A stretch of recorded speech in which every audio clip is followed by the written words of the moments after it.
Well, welcome back. Welcome back to Liberal 12 Man Show.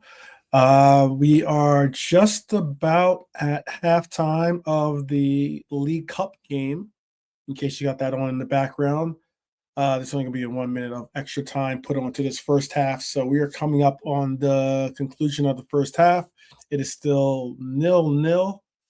Or at least for right now, it's 0-0. Let's see if something can happen. But I'll have that on the background. Just a modest, watch along, not even a watch along, more like a watch, just a casual pass by.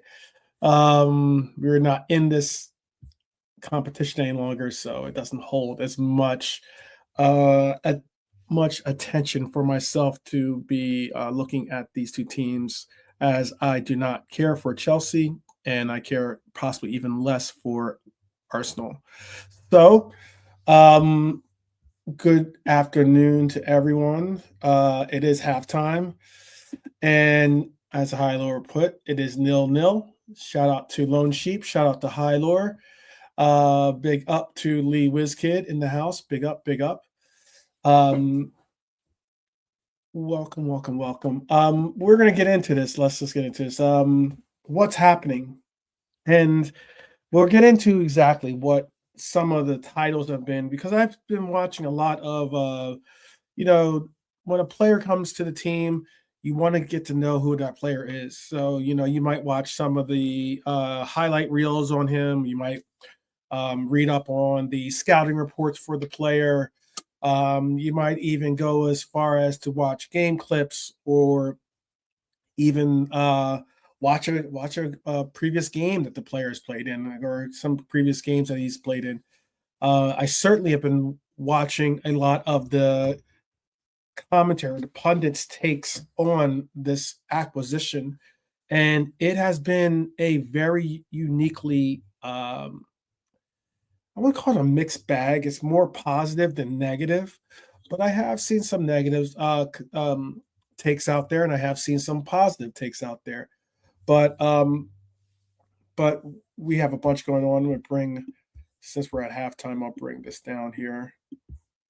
And you can all just tell me when halftime starts up again, or second half starts up. You can tell me, because that way I won't have it visually distracting me.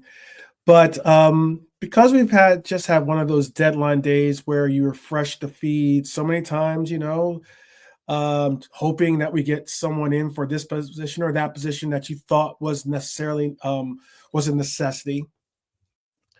Liverpool finally do the deal that a lot of us were excited to hear about. 60 million pounds is basically the cost for it.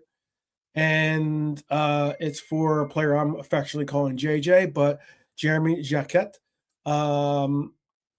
As we've beaten Chelsea Football Club to to getting his signature. And why that's relevant is because we've had so many different ways of looking at the things that we've had to deal with. Uh, I don't know why. How many? 60. Yes, it was 55 plus 5 million in in add-ons. So that's why I'm calling it 60 million. And but there was some reactions out there that were kind of head scratchers. I did see James Lawrence Alcott do a piece with a person, I don't particularly know his name, but he does do YouTube content apparently, and he's a football expert, or at least that's what he's being claimed to be. He is very, very down on the acquisition of the player, thinking he did not put very much high praise on the player. Not James, but his guest that was commenting on it, at least. And then there's others that have I've seen some other articles out there calling us Liverpool are suckers for going for this deal and the likes and such. But then I've also seen some other pundits call this player a promising player, a player that could Redmen calling him a player that could be world class if properly groomed. You know, I am really excited to see what happens with this. So that's the conversation for today. We're going to talk about both sides of the conversation, try to figure out where we can meet in the middle, and come up with a real consensus as to what we should be looking for this player. Is 60 million pounds insane for a 20-year-old center back? And even if he's brilliant, why is he not joining us now rather than in July? So those questions definitely are going to be the bigger issue, I'm sure, for a lot of people. And Liverpool are currently sixth in the table as we've now entered into February. Injuries are biting at our heels, and this season is what they would call balancing on a knife's edge. I'll ask to get into this conversation with you properly. I'm not going to really get into all the hysteria that is getting into it, with some of the way that some of these commentators or pundits or even content creators create. But I'm not going to pretend that there are some question marks that need to be answered, but also there's a whole lot more positive and certainly um, some more upcoming or upbeat, I should say, excuse me, upbeat feelings for this player. So let's just begin with where it starts. And Liverpool announced that we had signed this young lad from France named Jeremy Jacquet. He played for Stade Rennais FC. And I think the conversation has automatically shifted to what is the next thing we need to know about this player. What is he? What is he like to do on the pitch? What is he? What are his tendencies about this, about that, and yada yada yada yada. So cool. What's next is this. Because some people are probably asking who's next after German Jacquet too. But because the Jacquet deal isn't just a name and a fee, I think it's a message, to be honest with you. Liverpool, I know some of the friends to at least to myself, maybe they don't frequent the channel, but they are definitely friends of my own. And I saw Drifty, who wasn't very bullish on this buy. He was in that he's happy to get an acquisition and he's optimistic about the player, but he wasn't necessarily he was saying that this is trickery or some type of 5-card Monty being performed by FSG. I don't agree with that, but I mean that's everyone is welcome to their opinions. And basically, when we saw this, it was initially I had thought that Jeremy Jacquet was already a done deal for Chelsea. To be honest with you, a lot of the talks that were coming out was that he was Chelsea were the front runners in getting his signature. Now we all know that Bayern Munich were involved in looking at this player. Manchester United were involved in looking at this player. Initially, we were going back and forth with who was going to be the front runner in getting his signature with Chelsea. But the last I saw was that he was going to Chelsea, and it was kind of beat because I just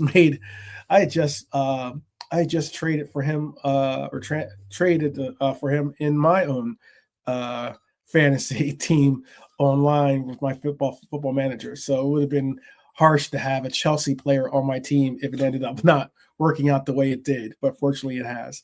So when we moved into this deal, we basically, it could be seen as we hijacked the deal from them because ESPN reported that Jacquet has signed a 5-year deal starting in July with an option year. And importantly, this was a situation where Chelsea were confident early, but Liverpool turned the player's head late. Fantastic to hear, and well done and good work by our transfer squad. Uh, Now, Rons were adamant that they weren't going to let him go in January. And they got their wish because Jacquet stays in France until the summer, which means Liverpool have simultaneously done two things at once. We have certainly future-proofed the back line for our next year's campaign. That is certain. That is a certainty. We have a promising player in Leone. We now have a very, very promising player in JJ. But it doesn't answer our issues now, which is the frailties we have at our back line. It has left Arne Slot with the same immediate problem, and that's what I'm talking about. That's why the summer speculation has already kicked off, because the club's behaving like a team building for the next cycle, I believe, not patching the current one. And I want to repeat that for some, Drifty especially. I believe this club is behaving like a team building for the next cycle, building for this upcoming campaign. And I understand because I don't think that there was much that they could do that would have I don't think there was much that they could have done in this winter window that was going to automatically fix what the issues were with this club. We don't have any non-homegrown spots really available. Thus, it would have meant that we would have had to have gotten rid of certain players, we had to move them on. Teams would have known that we're doing this out of the sheer necessity of making spots for these players, and thus they would have held out for bargain deals for these players that don't deserve or wouldn't be deserving of the price that they probably would have been trying to command. So I am happy to hear about that, and I'm also happy to know that we're not patching this team up with players that would and then we'd then have to find either real roles or find placements within other teams for the players to move them on, and that would have been just another headache. So there are some links out there, and like I said, we've got JJ on the books. Great, taking his medical. It's a done deal, but there are some other links out there, and that's why the Wharton links make sense, and why also at the very same time it's a little bit messy. The Liverpool Echo and the Daily Mail have been cited in the UK press as suggesting Liverpool could follow Jacquet by going for Adam Wharton this summer. Now, I'll be honest, as a profile, it certainly tracks to a player that could benefit us. It would be a homegrown player, and that isn't something that we essentially need.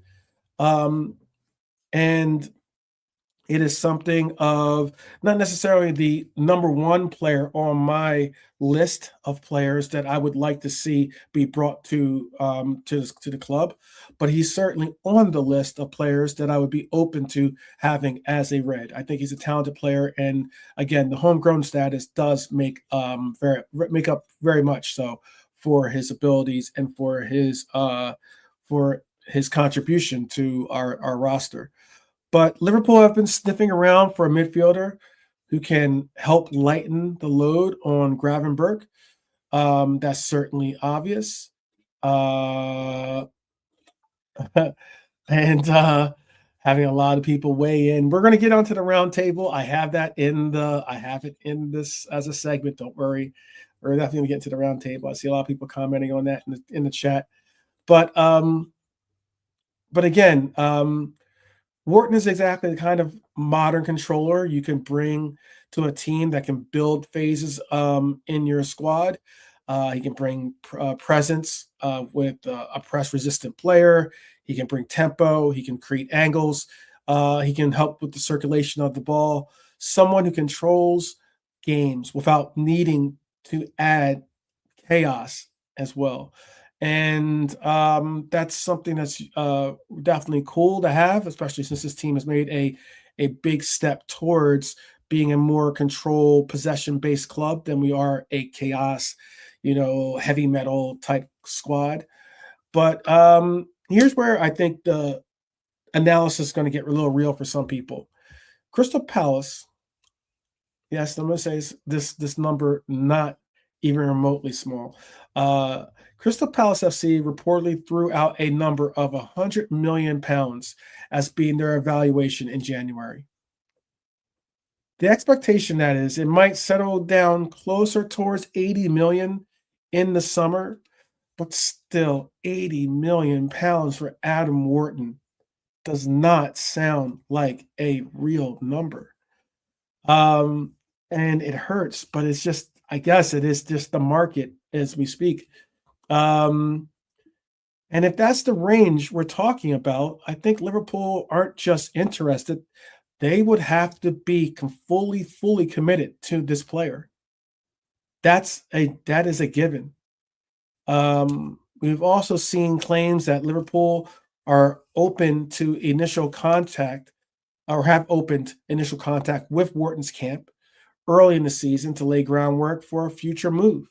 And again, not definitive, but certainly consistent with how elite clubs like our own operate when they know they're going to face competition. And what I mean by competition is they will have other players that are certainly in the scopes for other teams, and because that's a key word, very key word.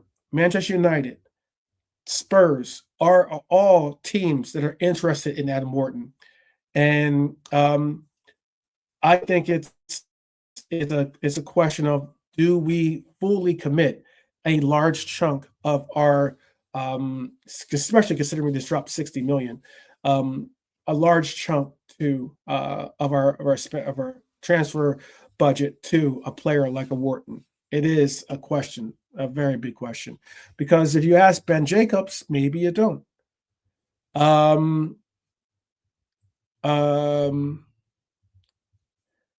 Because there's some players, some pundits like Ben Jacobs who has poured some cold water on the done deal energy. Ben Jacobs has pushed back on suggesting that Wharton being wrapped up, which has been as a player that we go for, is interesting, to the player that he suggested would be more likely the player we go for. Now, I'm going to ask this to the chat because this is a very interesting question. Ben Jacobs has put it out there that Adam Wharton isn't our first priority. He's not someone that we're going to necessarily go for. He has floated out there that we are more interested in going for a Morgan Rogers as a potential more likely target. And that was something I said, wow, that's not the same player profile that I was expecting for him to say. And again, this is where I want Liverpool fans to stay sharp. I know we've got some of the best in the business out there. Some OGs with the chat and with the channel. You got Hyler, you got Lee, you got Trudon, you got Abdul. I see all of you in the chat. You guys are always very quick and on top of your game. Honesty. Honesty. Who sometimes has time for the show is definitely someone that brings the fire. But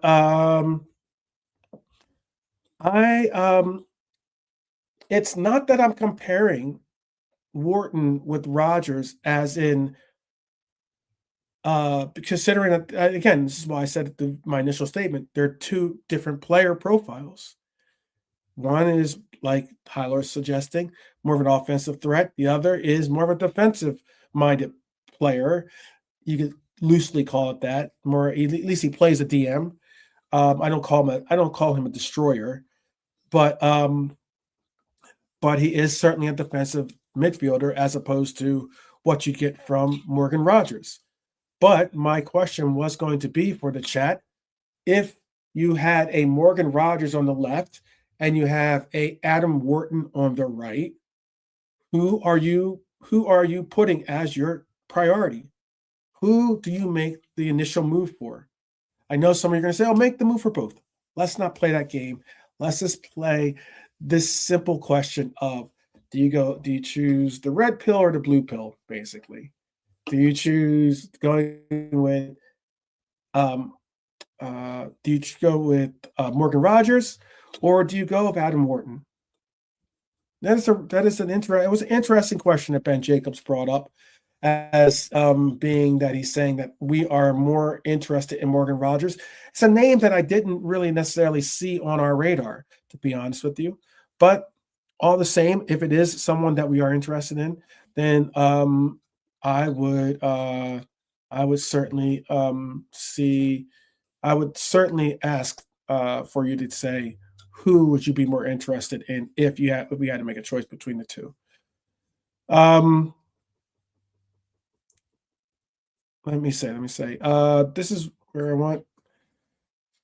Um, I also wanted to big up. We got the legend known as Dustin in the house. Big up, Dustin. How are you?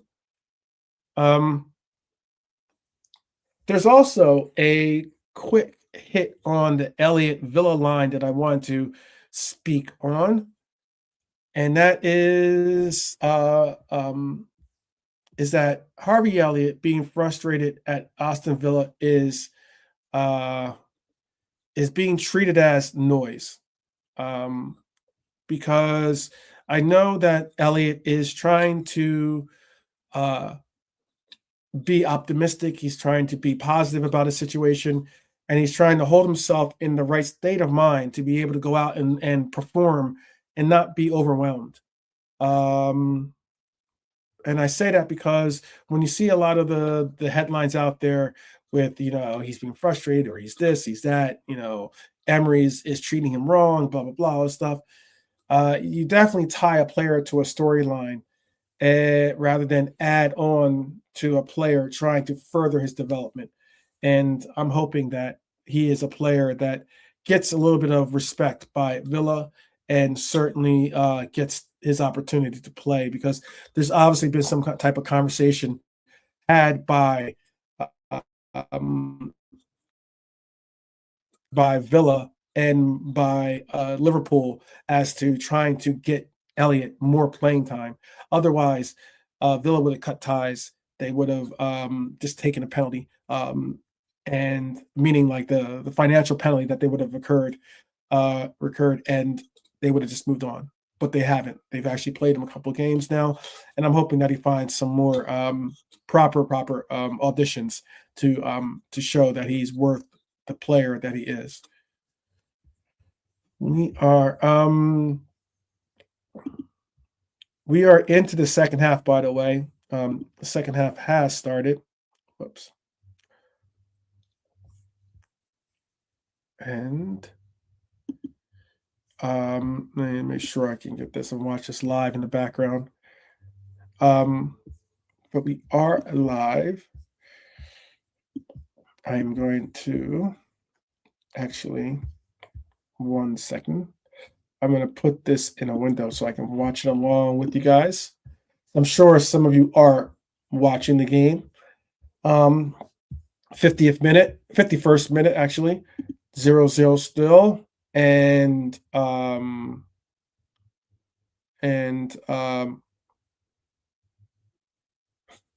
Eze is a screwed character. And Arsenal have, I think, outplayed them somewhat. They lead the aggregate 3-2, by the way. This is at the Emirates. It's a tough mountain to climb because they're going to have to not only score to force, oh, it's a giveaway, to force a penalty shootout if it goes to that. But they would have to score twice to win and proceed in this competition. So Chelsea will have to try their best in getting ratcheting up the energy in this game because it's been a little bit of a snooze fest, to be honest with you. Personally, I haven't really been that excited with the action so far. Anyways, all right. So since I don't have a panel, I won't be asking too many questions to I won't be asking that many questions until I do have a panel. So I'll just proceed by saying, so the summer runaway has to be that we have Jacquet locked up. Now we have to focus on a midfield. Um, we have to focus on what we do for a mid with a midfield. Um, and we also have to decide on where what is the direction of our center half positions as well, because that's not the only center half we're going to bring in, by the way. But we're going to pull it back a little bit. I'm going to pull it back a little bit because I know in the title I mentioned suckers, quote unquote. That's not clickbait. That's what the articles, one article in particular, called us in taking this player for the price we paid. And I don't understand why that would be the case because this is going to get loud, but I'll say it firmly. Former French forward Christophe Dugarry came out in a piece saying Reims did well to find a sucker like Liverpool. That was his words, at least, not mine, because I wouldn't be talking about myself as being a sucker, but all the same. He's trying to frame the fee as being ridiculous. He was saying it puts unfair pressure on the player and that this isn't even supply and demand anymore. It's football losing its mind, quote unquote. Now, let me be clear. Um, there's a version of this criticism that some could say, okay, that's a fair conception in the sense of, football being a wild one that hot prospect is being deemed as being a 60 million prospect and the likes.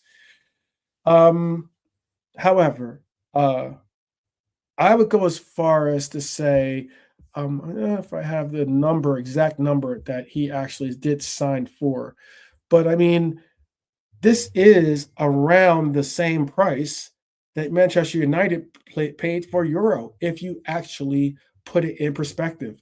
And Euro was the before JJ was, uh, Euro was the player highly coveted to be brought in for to be a power player. Whether if at one point he was supposed to be going to Real Madrid, then he got swooped. Then Manchester United swooped in, gave him a very healthy fee for his wages, and gave him a very very gave his team a very healthy transfer fee. But I think the moment you attach 60 million pounds to a 20-year-old's name, of course, some people are going to take that as pressure. You change the rules of how he'll be judged, I'm sure. But the reality of it is that's a market that's the type of market we're in right now. That's the type of market we're in right now. And we just got another yellow card to, I think that was Liam Delap that just got that card. Oh, Maduke just got they're lucky. I think what is funny is that they're lucky that the yellow cards aren't aren't like something um, that VAR involves himself in. I was just talking about that anyway. Um, um, what I am getting at though is that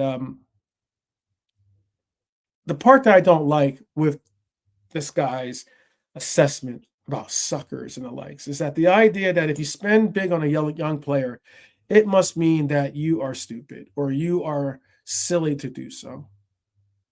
I don't think that's analysis. I think that's just nostalgia. That's just you thinking about the way that the market used to be for players and the likes, and how nowadays it's not just the big names like Liverpool or City, United, Arsenal, Chelsea, Spurs, whatever.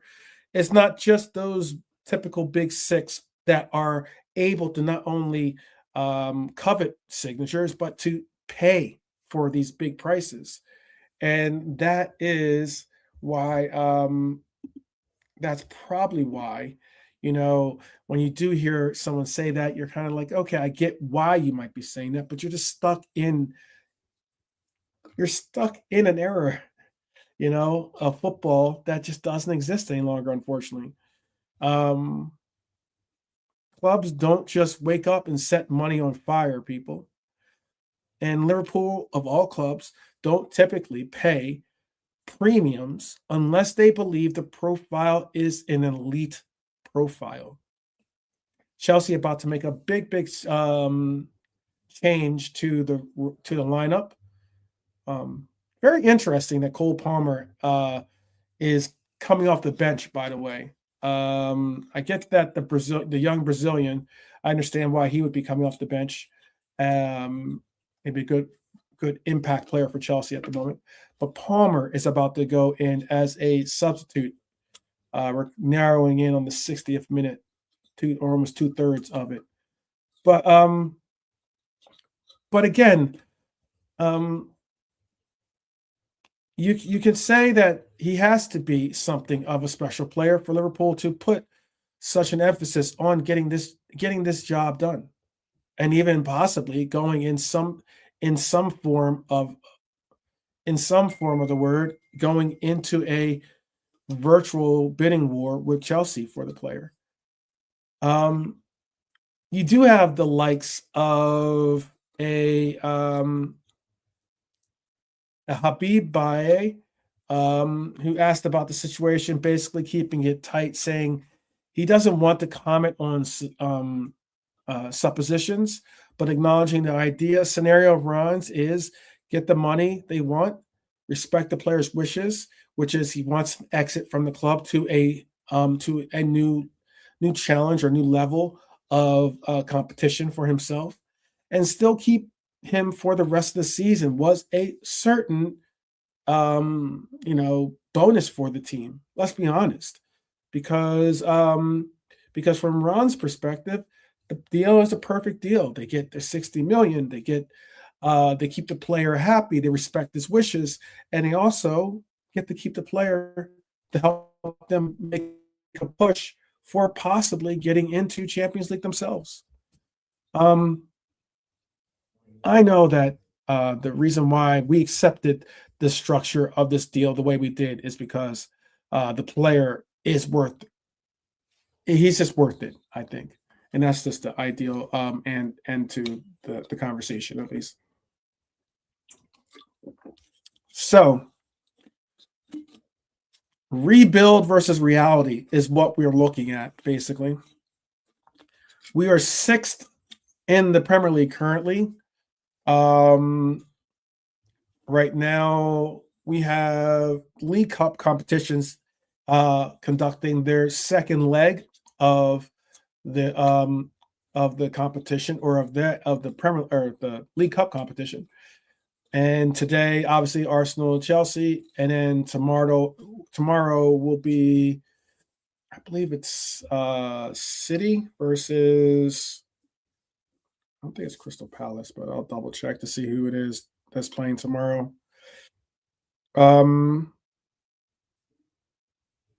It would be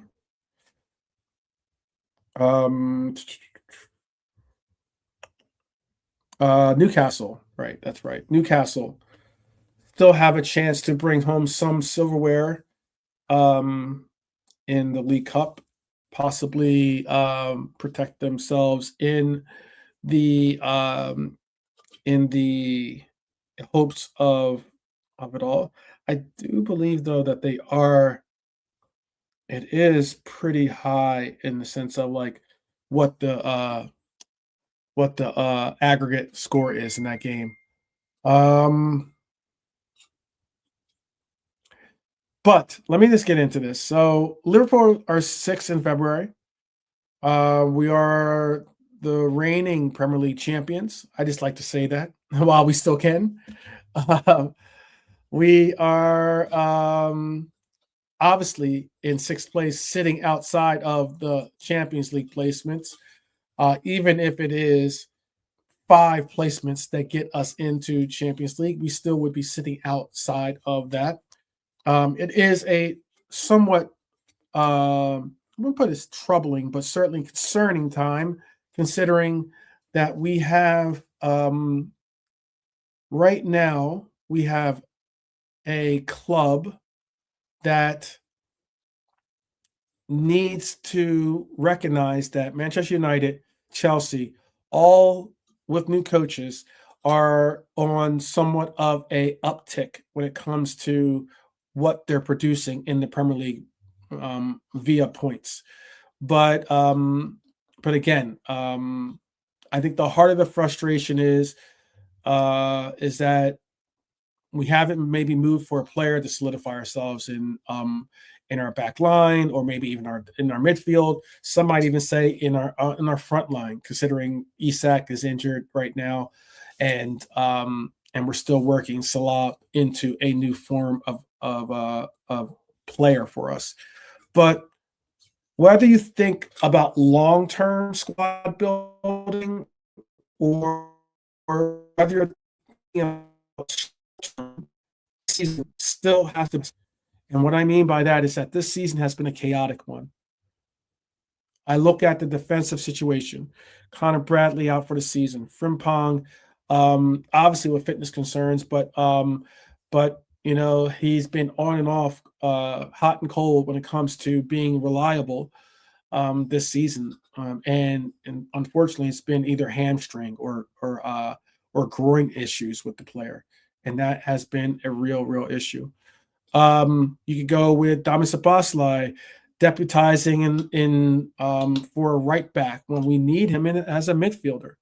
Um, you could say even the fact that we went for Gertruda, but it went nowhere, and we're still easily behind the 8 ball when it comes to figuring out what we're going to do with our right back position. And then you look at center back. It's no cleaner of a conversation with that as well. Giovanni Leone is out for the season. Gravenberg and Wataru Endo filling in currently, certainly doing the best to do so, but they are not center halves.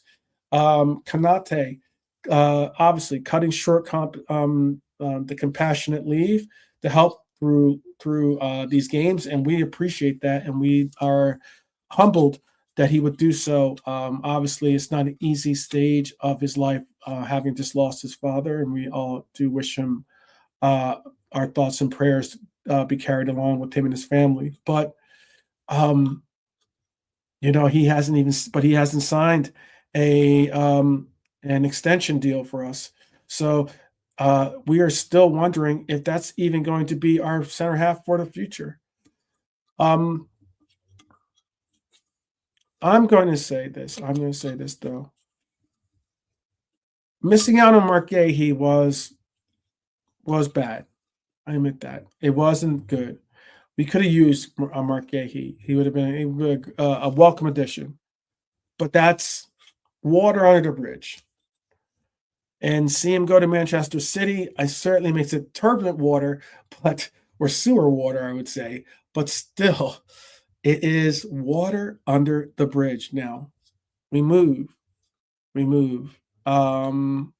Because I know that thinking about that could bring up memories about the fact that we should have probably maybe even had a Semenyo be a part of this club, but he is not currently.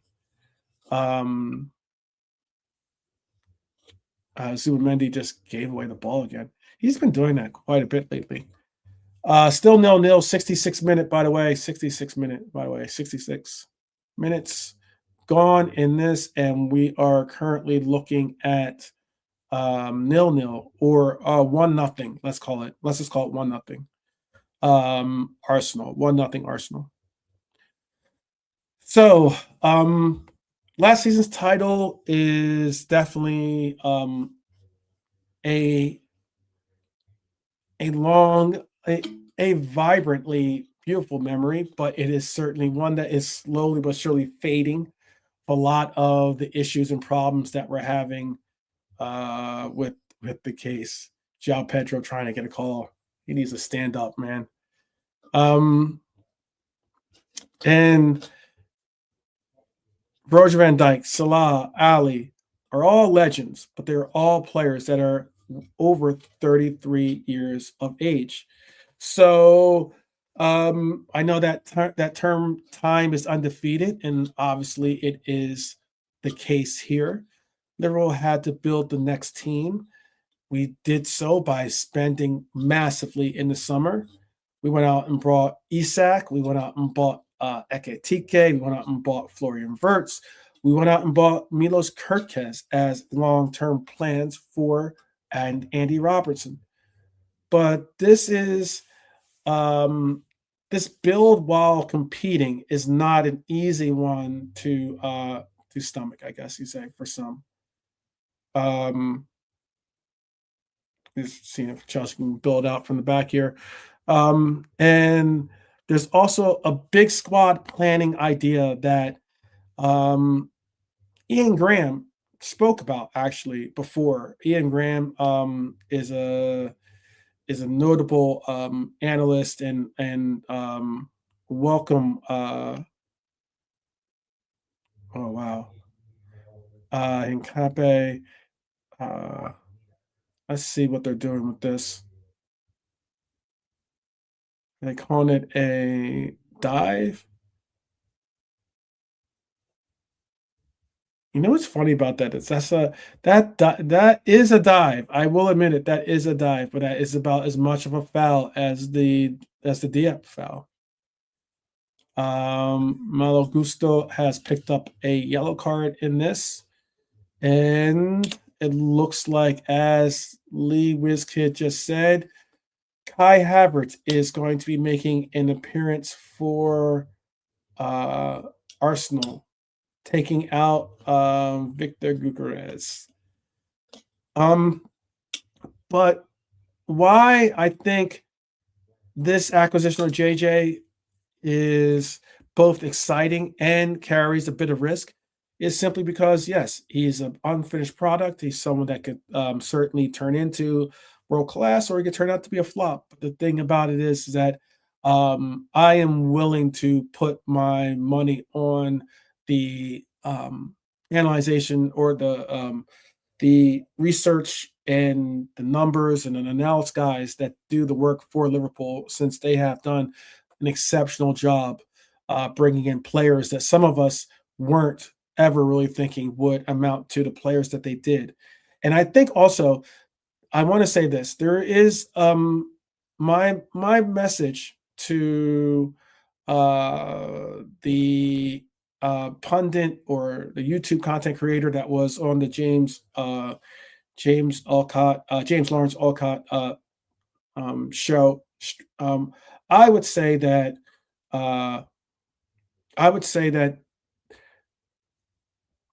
there is a unique quality that comes with Liverpool that you have to keep in mind. And what I mean by that is there is, with some of these players that have come to Liverpool that were far from being considered world class, but eventually evolved into world class.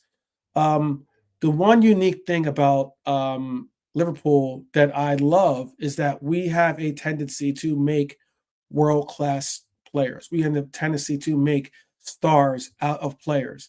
Now, whether those players go on after Liverpool to continue their star status or not, that could be certainly argued left or right on that one. But I'm not arguing that. What I am arguing is that we do create players that are of exceptional talent level, and I think that in a Liverpool system, especially where they thrive, we tend to find players that can produce and contribute towards silverware, which is the ultimate goal. And that's just it. Title winning sides usually have a nucleus of peak age players. I spoke about this yesterday, by the way, and the day before too, slightly, but because I was being asked about, oh, we're being told about how, like, this player's too old, or this player's this player's that. I'd like to think that Liverpool had a very, very, uh, very nice balance of age groups in this team. And why I say this, because you have to have a nucleus of peak age players, not just kids, but peak age players, youth players, and also veterans. And that's huge, huge. There was a line reference to Julian Ward that says that, talking about players, that says you need to have you need to have had a career before having their Liverpool career, meaning players should have a career before having their Liverpool career. But also, players that are amongst us and our youth players need to be really mindful that they're going to be called on for duty in this club, because that's how we do it. We don't tend to buy players and then ship them off to other teams if we can help it. Garnacho looks like it's about to make a entry for Chelsea. So we'll see what happens with that. Um, but I do think that that's what is unique. And again, I said it's exciting and risky, and that's because when you buy after a limited number of top flight starts, you're buying trajectory. You're not buying what was just spoken on by Julian Ward, and that is, um, you're not buying a player that has some career, quote unquote, before his Liverpool career, before embarking on his Liverpool career. And trajectory can change. I know, form, injuries, adaptation, um, confidence, minutes, all that can be associated with things that are connected with how you evaluate the player. Um, Apparently, they're talking about trying to ratchet down some of the aggression on the pitch right now, um, because it's starting to get a little chippy, a little chippy. Let's see what happens.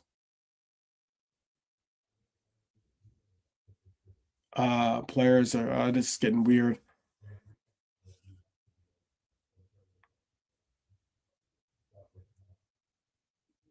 Wow. That was a silly card. Maybe he did it because he knew he was coming off, but that was silly. Um, I don't know who that is. Okay, that was Santos that just got. I believe Santos has got a yellow card in this game here. I'll double check for you guys. Mm, Esteval, I believe, is the player that got the yellow card. But all the same, I know with the kind of money that we spent for the player, you'd want him to be immediately available. I get that. But, we've paid for players such as Ibu, for instance, and had to wait a year to see that player play, or a Naby Keita. You know, you've seen those kinds of players, fantastic players, but players that we had to wait for.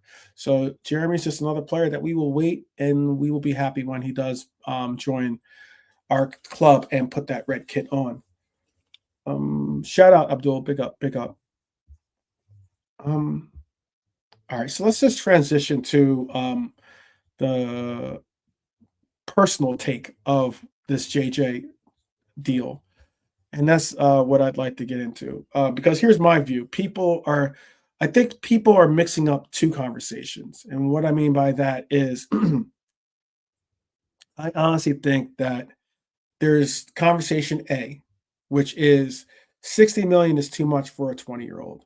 And then there's conversation B, which is, even if he's worth it, Liverpool can't afford to wait until July. That's what the real conversations are. Um, I don't go under the pretense of the 60 million is too much for 60 million is too much conversation. Um, I already spoke on about Euro. I already spoke about players that are going for those kinds of numbers. And that's what kind of money you're going to have to pay sometimes for a player that is deemed as being a potential world class, wonder kid, if you want to call it that, but wonder class talent. Um, but on price point and on price or whatever, I lean more towards conversation B. The market has moved. We all know that. Everyone knows it. You don't get elite young profiles cheap anymore, especially when the big clubs come in to get involved, and especially when there's more than one club involved in the hunt. You tend to not find players that you will be able to. Ooh, that was nearly a goal by Arsenal. They were definitely tracking towards Oh, that's a cheap foul. But the bigger point for me is this: that you don't spend 60 million unless you think the player is special, and that's exactly what I've spoken on time and time again throughout this show. I think the data points that direction. The scouting points in that direction. The intel that we've done on the character of the player points into that direction. I believe that this will be a very big outcome. I could be proven wrong. There are players that end up, with unfortunate uh, forks in the roads when it comes to their careers. But honestly, I'm looking at this as a player I am very much happy and excited to see where and what will occur with this player.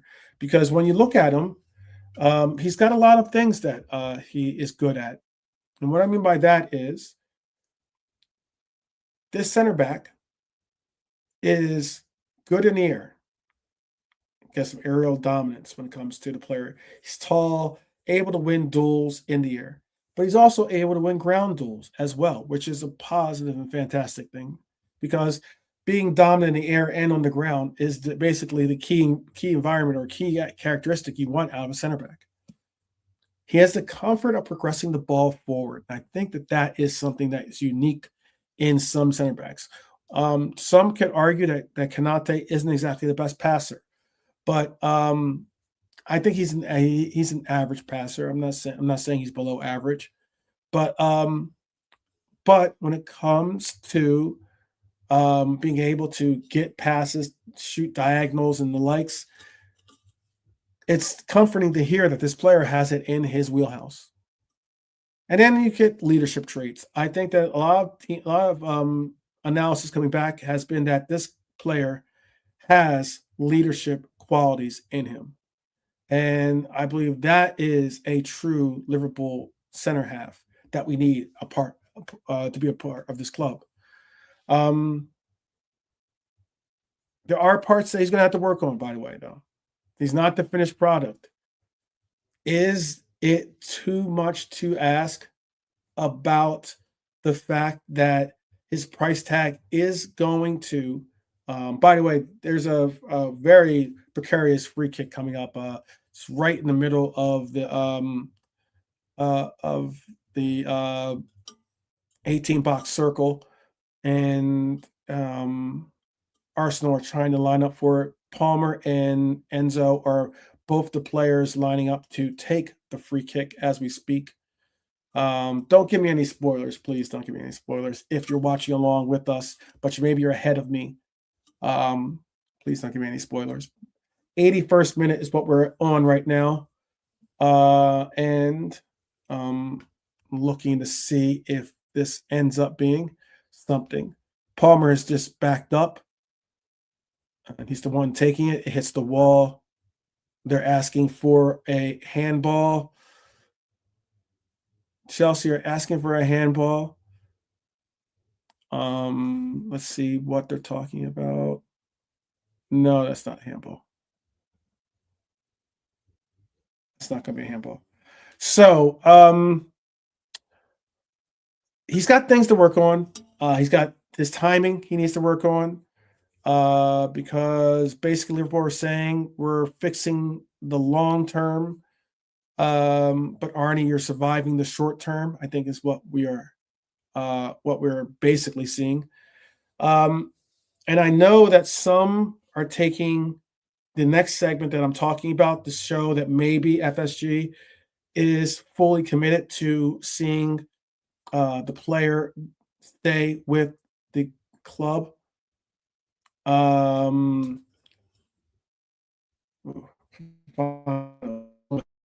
a fantastic goal.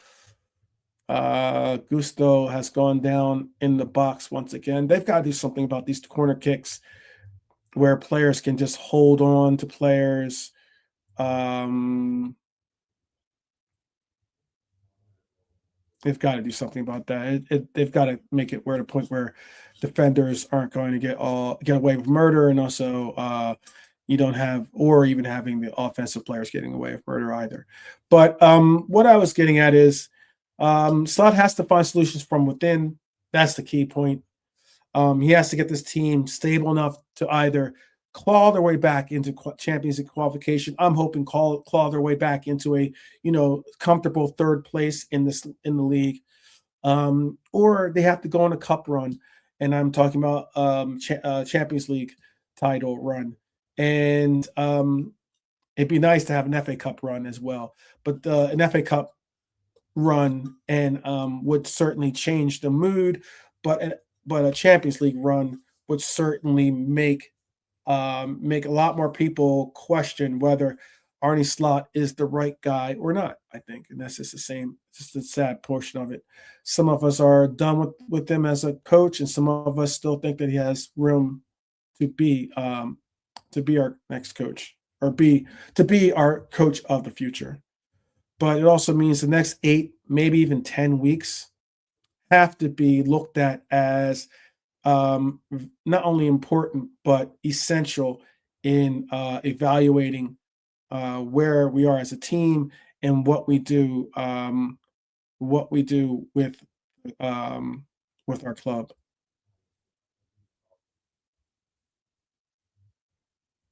Wow, this game has certainly gotten into game has certainly gotten a little beyond chippy. By the way, um, a lot of pushing, a lot of finger pointing. Um, big up, big up. Nalante also, big up Nalante. Let me give some clarity as to why he's putting this link in the chat. He's putting it in there because Nalante has a piece out on his channel. Nalante has some content for his channel. They just checked and it's clear, and we've gotten a clear bill of health for the challenge. But yes, Nalante has some content on his channel, and we can all know that his takes can be spicy. So put a little spice in your life and go and check out Nalante. I'm sure you won't be disappointed. He's going to definitely break down what he sees as being some important insights and angles to cover when it comes to our club, and he's giving some game and team coverage and the like. But yes, Nalante has started up his own channel. He has his own channel. Channele. I'm just making up words now. There have been a lot of fouls. Zubimendi went a foul right there. Chelsea looking to make another switch, it looks like. 85th minute.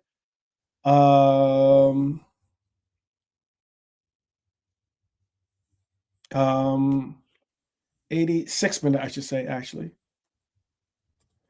And still 0-0. Chelsea's definitely trying to push for something here. Putting a lot of their offensive weapons on the pitch right now. Palmer, Garnacho,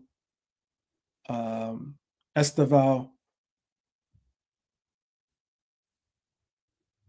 There are a lot of they're definitely trying to surge and go forward and get this.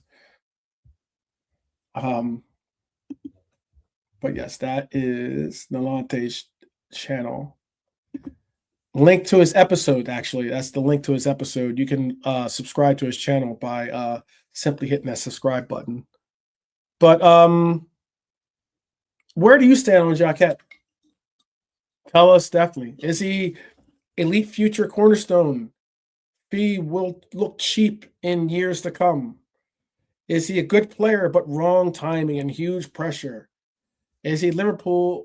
Is he a player Liverpool should have bought? Liverpool should have. Is he a player that Liverpool should have passed on and gone with more of a Premier League proven player? These are all questions you can answer for me in the comments section. I would love to hear what you have to say. I would definitely definitely love to hear what you guys got to say. So I'm going to get into what a lot of you were already talking about, and that is the roundtable, the Reds roundtable that had Billy Hogan, it had Richard Hughes, and it had obviously our coach Arne Slot with it. 88th minute, by the way, 88th minute, Chelsea is trying to push for this equalizer in the aggregate, as it is 3-2 in aggregate score, by the way.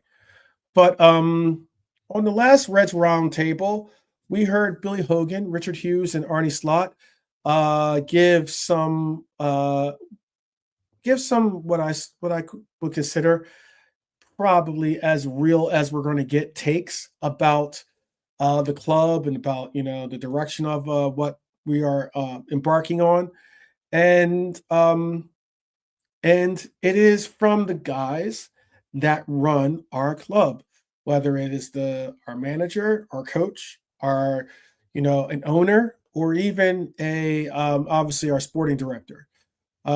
Hughes basically outlined the structure of the team and of our club. The manager owns match day. He said tactics, selection, football decisions are all solely on the coach. It's not, they don't have an impact. They're not the ones that dictate how those lines are drawn. But the relationship is collaborative when it comes to the time and trust it takes.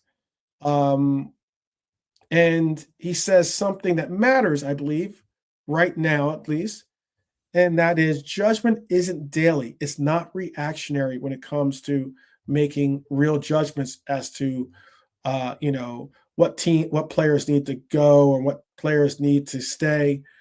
Slot backed it up with what he said. And he said that they speak almost daily, and that what he appreciates is support without feeling constantly watched. Having having it's difficult sometimes, and I will openly admit it is next to impossible to feel comfortable working when it feel like someone is hanging over your shoulder. And he says that that's not the case, by the way. He says that that's something that doesn't exist here. He says Slot said that he said even he said basically that he even gives Hughes a huge compliment by saying Richard Hughes has a low ego. He's not obsessed with his signings or obsessed with or even, I thought, and this is where I didn't like 6 minutes. Yeah, 6 minutes have been added onto this. He said that he's not obsessed with Liverpool winning. Now, that comment was somewhat problematic for me. I'm obsessed with Liverpool winning. You would think that the board would be the same. But that's a weird comment, a very weird comment to hear. Because it definitely tells you a lot about what the club is trying to avoid. They're trying to avoid panic. They're trying to avoid what's the word? Factionalism, I guess you'd say, is the word maybe. A sporting director fighting with a manager to prove a point isn't a story that you want connected to your club. It's just not.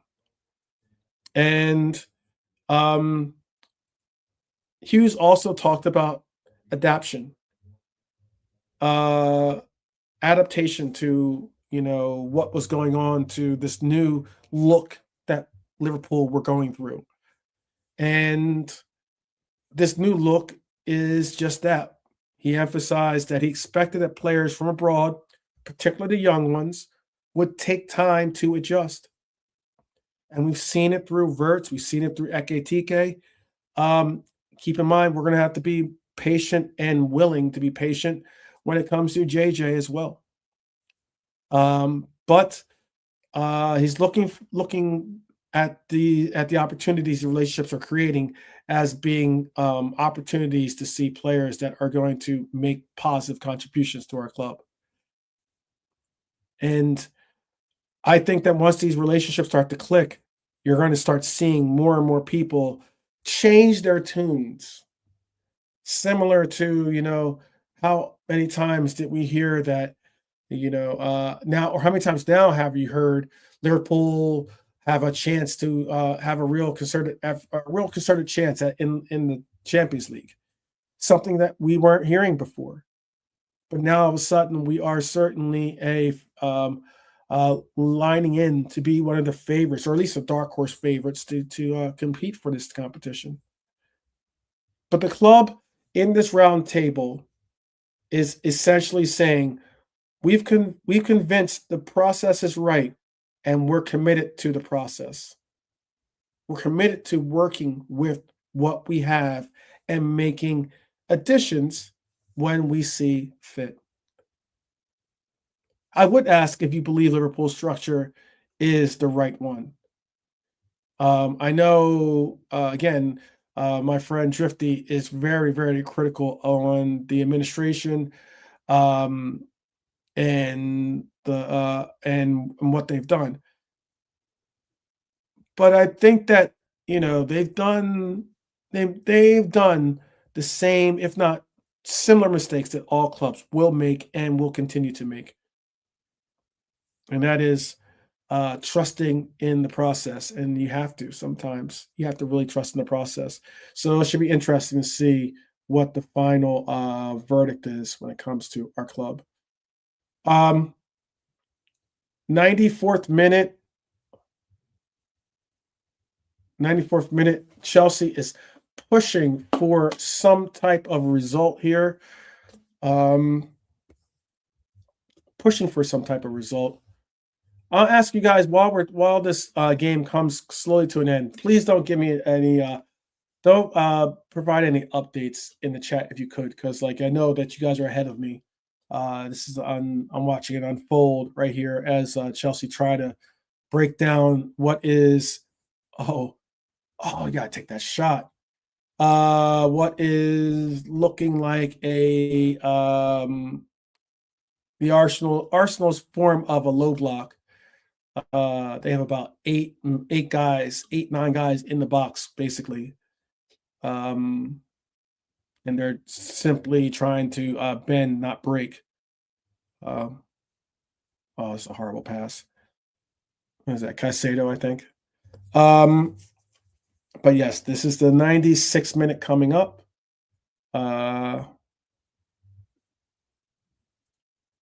Let's see. I have talked about this earlier. How I see it as a bit of a problem that the guy in charge of the team isn't fully involved in what players you buy. I don't really see that as a problem, to be honest with you, unless you have a manager unless you have a manager like Jurgen Klopp, who certainly has the presence and is someone that you would try to utilize bringing in talent. Um, if it's a case of manager versus coach, I think as long as you have a coach that is good with his tactics, but certainly a coach that is able to connect with players, I don't have a problem with him not being a part of the buying process. 96th minute, We're close to the end um, of this game. Chelsea are trying to loop something in. They've just looks like they are going to be going to Saliba, urging on the fans. It looks like they are bound to be going on the uh, to the League Cup final, possibly. One more push by Chelsea here, 97th minute. It's supposed to be only 6 minutes, but now they're stretched. This might be it. Yep, it is. It is it. Martinelli has just scored. Or no, excuse me. Kai Havertz has just scored. Is now assured that Arsenal will be going on to the League Cup final. Arteta with his fake smile. Excuse me, his smile is on the sideline. A lot of congratulations being peeked out there. Kai Havertz steals the deal for Arsenal to be moving on in their pursuit of lifting the first trophy of the season. And that is that. I am done watching that game. So, there was one other thing I wanted to talk about before we wrap up, at least the portions, the segments I've already conducted or put together. And that was this new, I know some people are speaking on how some people are speaking about the sheer fact that Mohamed Salah, there is no place for Mohamed Salah in this team any longer. Some people have been speaking on that, and I have been very, very what's the words I'm looking for? I've definitely been trying to defend our Egyptian king by saying that I am not saying there's no role for you in this new squad, but I am saying that it is going to be an adjusted role for you in this squad. And it is something that could, I think, bring another level, bring another cutting edge to not only your career but your own talents as well. And it's something that you have to embrace and look as a new challenge, as opposed to, saying, throwing up your hands and saying you don't want to do it, and you're going to be, all argumentative when it comes to wanting to continue with the club in that role. We all saw it when Mane did it, and that's why I mentioned Mane, because Mane was much like a Salah in that he was an inside forward that eventually had to be moved more centrally. So I get that why this might split some people in our fan base. I've already spoken on this quite a bit before it became. I don't even know if it's becoming a topic or not. I notice sometimes the topics I bring up are ridiculed and called out, and then eventually when the pundits pick them up, not that they watch the show, but when it becomes a topic by a pundit, all of a sudden it becomes accepted rhetoric or accepted dialogue or discourse to have. It's very interesting. But what I mean is that I think that Mohamed Salah is going to have to accept a different role with this club. And unfortunately for Mohamed Salah, he's going to have to accept not only a different role on the pitch, but I believe he's going to have to accept a different role with the club. And I do mean this respectfully, but there is the case or chance that What is up with my screen? Something wrong with my screen? Okay. Look at your screen. I am looking at my screen. Let me see what Jimmy said. Um, sorry. I saw Jimmy put in, look at your screen, and I'm looking. Oh, at the game. Let me see. Is this something should I watch this game all over or something? Hold on, let me see what you guys are talking about. Let's see. The game. I already said it's 1-0. The game is ended 1-0. Arsenal move on.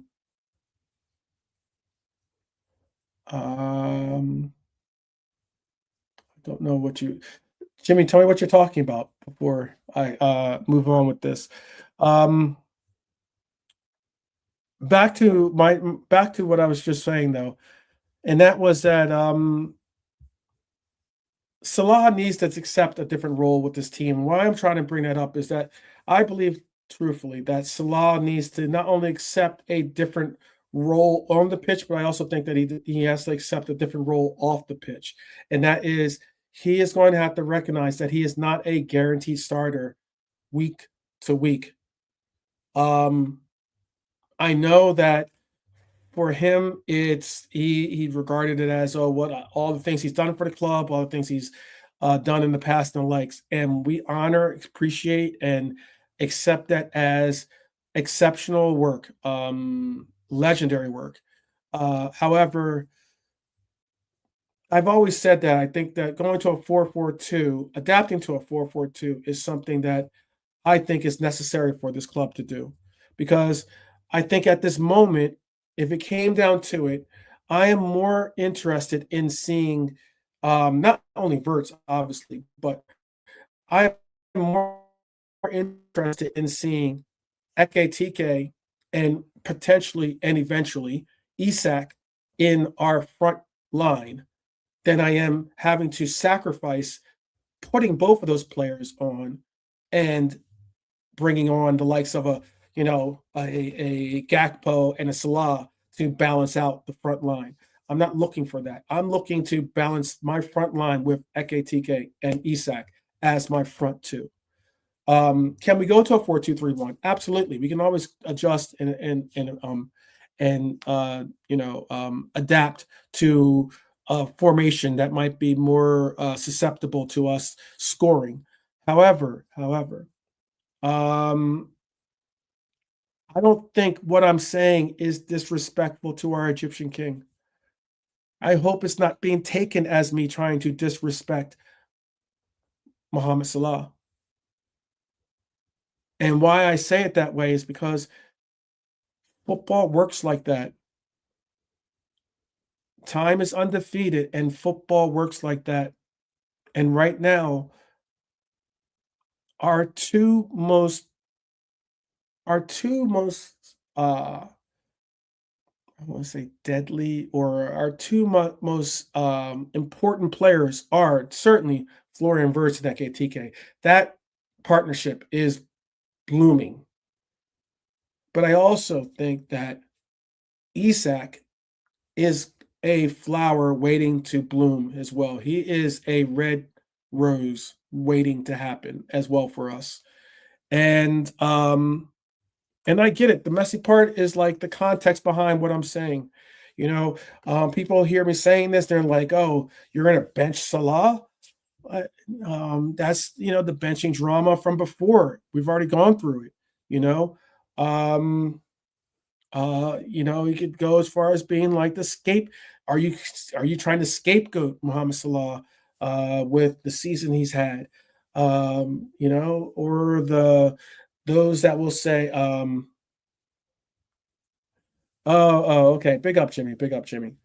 Um, the numbers, but I mean, like, some might even talk about, well, is this a reset? or the reset and the apology that later came, the talks, and now that Salah's back from AFCON, you know, people expect for it to just be cut and dry. He needs to be either 100% back to being the Salah that we all know and love, or he's just not going to work out. And I'm not neither. I'm not certainly not on the he's just not going to work out side of the camp, but I am understanding that he's going to have to take on a new role with this club, and it's something that a true leader should look to embrace, especially now by Isak's injury. Right now, Salah has the opportunity to solidify himself as being a forward option for us, a real option going forward for us in our offense. Get back that little bit of swagger. Get back that ability to have the fear factor of the ball at his feet. And the numbers still shout. Salah just set a record for goal contributions at one stadium in the league. That's or at least against one team in the league, and that's legendary in itself. 10 goals, 10 assists against Newcastle. That's more than any player ever, right? But in the Premier League era, at least. But my point is about evolution for the player. My point is about evolution for the player. And what I want to see is something similar to what you saw with a Griezmann or with a Mane or with players that were maybe players that played on the outs or played on the wings that have moved centrally. And that's why I propose my 4-4-2 is our best foot forward. If we go to a 4-4-2, and I have heard this too, and I'll admit, you can ask Nalante.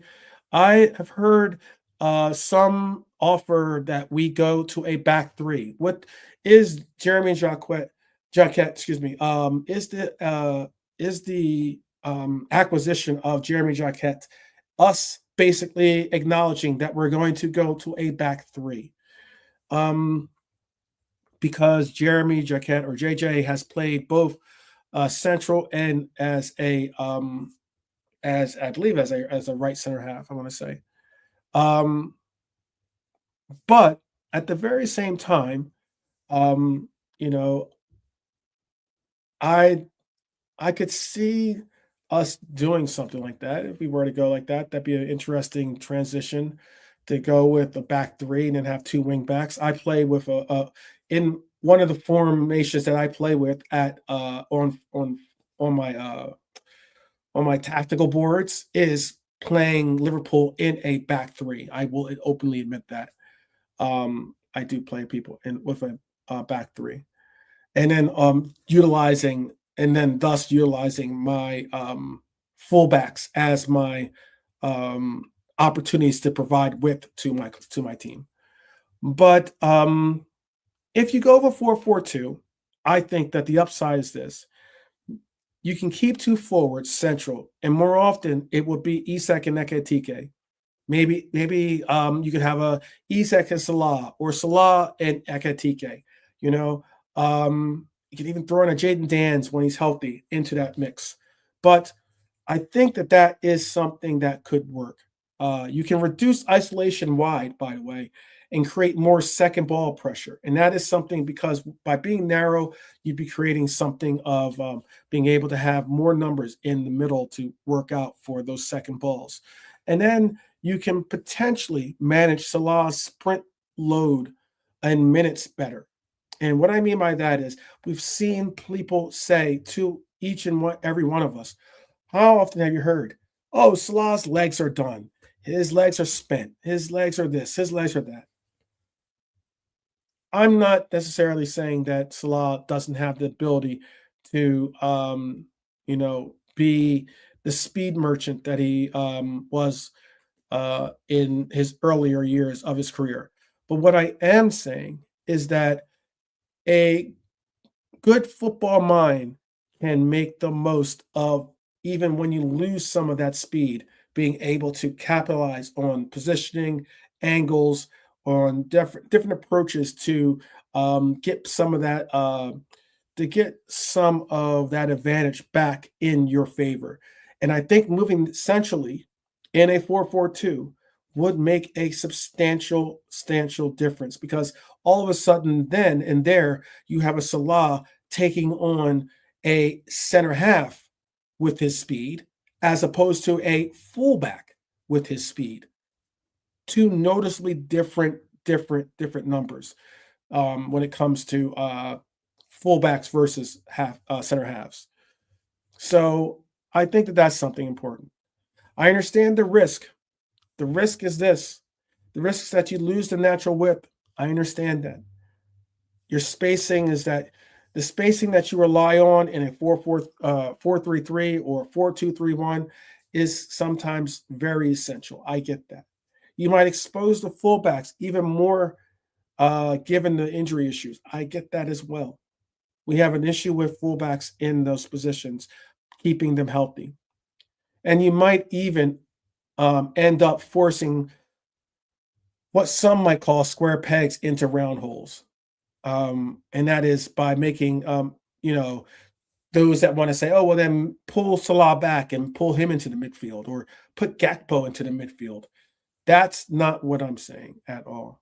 I'm not calling for that at all. But my honest take, and this is my honest take, is that if Liverpool's current shape isn't producing control, which is really not, it produces possession, but it doesn't produce control of a game, I think. If our current shape, meaning 4-2-3-1 shape at least, I believe when we have done the 4-4-2 or a 4-2-2-2, we have seen us take a little bit more ownership and control. And I'll say that at least by doing so, we would be creating a threat that consistently produces something that can be flexible tactically. It'll be fluid, hopefully, tactically as well, and will provide us strengths as opposed to weaknesses. And the key is how you define Salah's new role. I think a starter in certain matchups, absolutely. A closer or impact sub in others. Salah's got to keep it in the frame of mind that it's not that we're taking away his ability to start. We are still asking for him to be an impact player for us. You are still an immensely important player for us. But sometimes you take starters and change them into relief pitchers. That's just how it goes. I'm talking about baseball. I get that. It might fly over some people's heads. But sometimes, you have to take a person that might have been able to give you a full 90 minutes to saying, let's condense that into giving us a solid 30 minutes of the effort and immense burst of space and pace that we need from you in 30 minutes. And then you can also argue that a hybrid of the two, where you're reducing the minutes but increases efficiency, is what we're actually aiming for. And what cannot happen, and I do honestly mean this, what cannot happen is turning it into a disrespectful narrative. I am not trying to disrespect Mohamed Salah in one iota of this notion. I am, if anything, saying that you taking on this role will honestly be a immensely humbling, immensely magnanimous approach or gesture by our Mohamed Salah in recognizing that he wants to help the team first. And that's what it could be. Liverpool need his leadership. We need his output. But we also have to prepare for the next version of our attack, the next version of what this team is going to look like. And I think that's with a 4-4-2 and with Salah and the likes, then it makes more sense.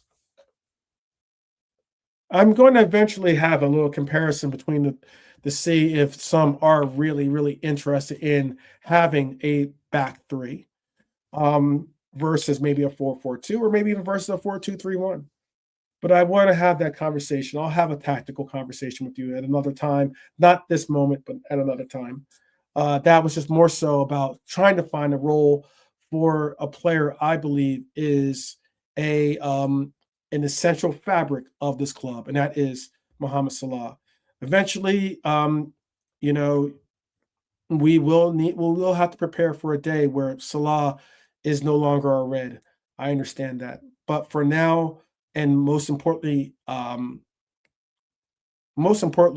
right at this moment, our present, he is our red, our living legend, and someone that not only do I respect and appreciate, but I want to see um, have a role for him produced that he can actually contribute and feel comfortable contributing, and and and be acknowledged as someone that is just that an essential fabric to this club.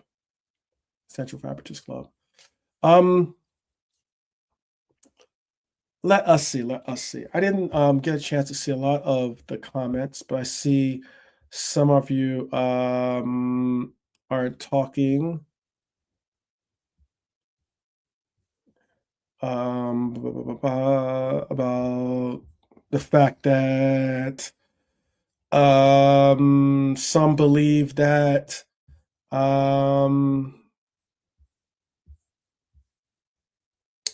some are talking about, oh, like Lewis has said, League Cups count now, do they? So our European treble counts. I always counted it, obviously, but the enemy don't.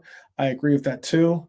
Some do that cheekish thing of making it one is a treble and one is the treble, or one is a capital T, one is a lowercase t. I don't know what it way, whichever way you want to do it. I think that look, the League Cup is what it is, which is a competition worthy of respect. And I think the same with the FA Cup. I think the same with the FA Cup. Um, he's ours and paid for. So for now, if he wants to keep competing in the highest league that he has to take whatever compromises are offered to him. Otherwise, he can go elsewhere with my blessing. Therefore, for me, Salah's not in any kind of immediate problem. Hylor says, that's what Lee Wiskett said. Hylor says, I think we are in a situation where we have a lot of tools available, but there is a lot of missing pieces. This is needed to tie this together. Nilate says, hope Arsenal bottle it in the final. Chelsea blew their chance to a negative. Yeah, could agree with all of those points. Those are good and meaningful points. Um, let's see. Well, I think we will see who will be able to call it what you want, but we will have a definitive answer as to who will be in the League Cup final. Um, Probably come the same time tomorrow. You'll have that be the case. I will.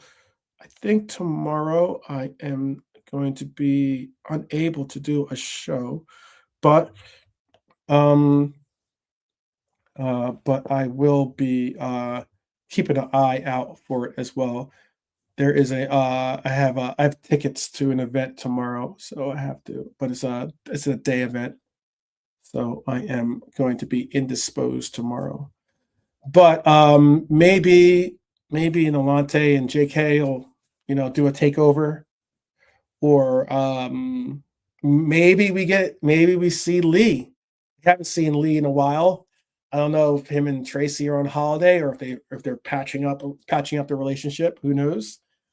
But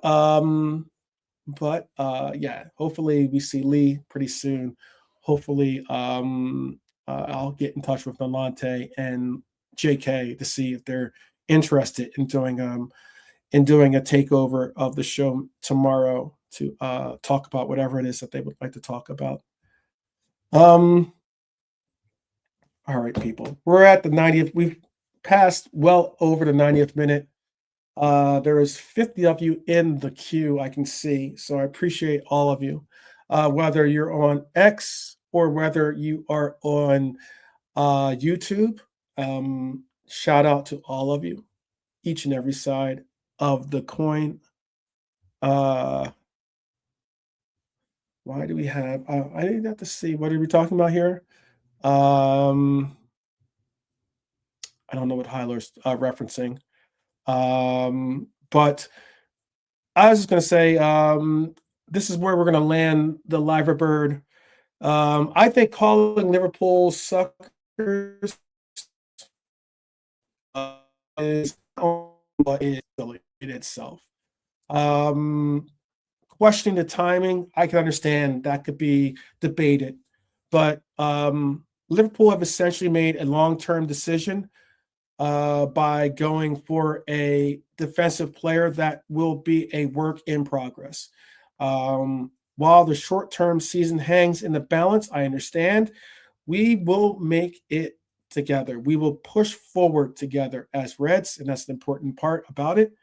I know there's a gamble in doing that. Certainly not on JJ's talent, but on whether Slot can stabilize the team with what he's got right now. The tensions of this entire campaign are very, very, very high. Building the next Liverpool while trying not to lose the present one hasn't been an easy commitment. And I think that the reason why it hasn't been is because honestly, we've lost a lot. We've let go a lot of players. I think that we're not properly valued by not only the administration, but by even some of our fans. I'll keep it 100 because I still see people taking swipes and jabs at players that helped us to our second Premier League title in 5 years. Okay, so drop your thoughts in the comment section, people. Please, are you backing JJ as the future?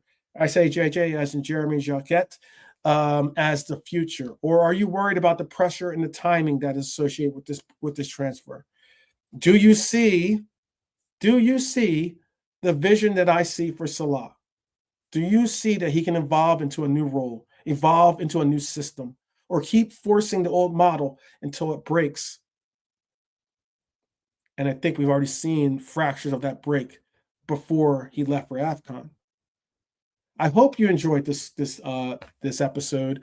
It was just me solo today, so again, we didn't have the fun and often very insightful content of a panel. But again, we've had plenty of you chiming in the chat, which was always exceptional to see. You guys are definitely the all-stars of the bunch. And if you enjoyed this one, please do like the video. If you're on X, come on over to YouTube, hit the subscribe.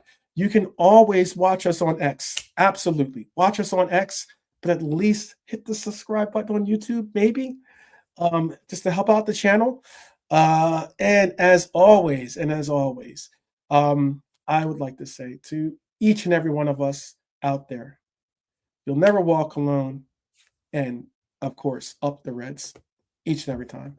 I will see you guys on tomorrow is Wednesday, so I'll see you on Thursday. I had to get those days right. I'll see you on Thursday. All right. Everyone, take care and definitely God bless.